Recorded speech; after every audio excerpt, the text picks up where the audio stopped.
Hi! నేను మీ రవికుమార్‌ని.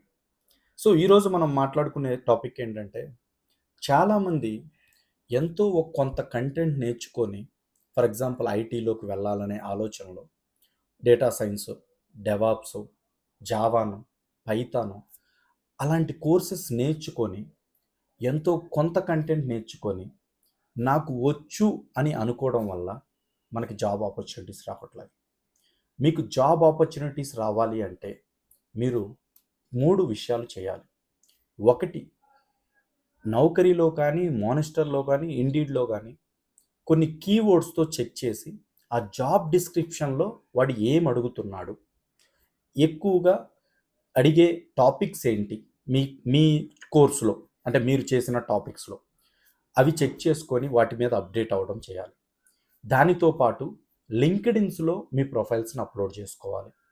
దానితో పాటు ఎప్పటికప్పుడు మనం ఏదైతే కోర్స్ చేశామో దానికి రిలేటెడ్‌గా కొన్ని సబ్జెక్ట్స్ ఉంటాయి. ఫర్ ఎగ్జాంపుల్ మనం జావా చేశామనుకోండి. ఫ్రంట్ ఎండ్‌తోనే ఆగిపోకుండా బ్యాక్ ఎండ్. లేదా బ్యాక్ ఎండ్‌తోనే ఆగిపోకుండా ఫ్రంట్ ఎండ్. దాంతో పాటు ప్రతి ఒక్కళ్ళు ఇప్పుడు క్లౌడ్ అడుగుతున్నారు కాబట్టి అట్‌లీస్ట్ సమ్ బేసిక్ క్లౌడ్స్ నేర్చుకోవడం. ఓకేనా? మనకేదో వచ్చు కదా! అదే సరిపోతుందని మాత్రం ఎప్పుడూ అనుకోకండి. ఖచ్చితంగా మీకు జాబ్ రావడానికి ఒక్కటే మార్గం.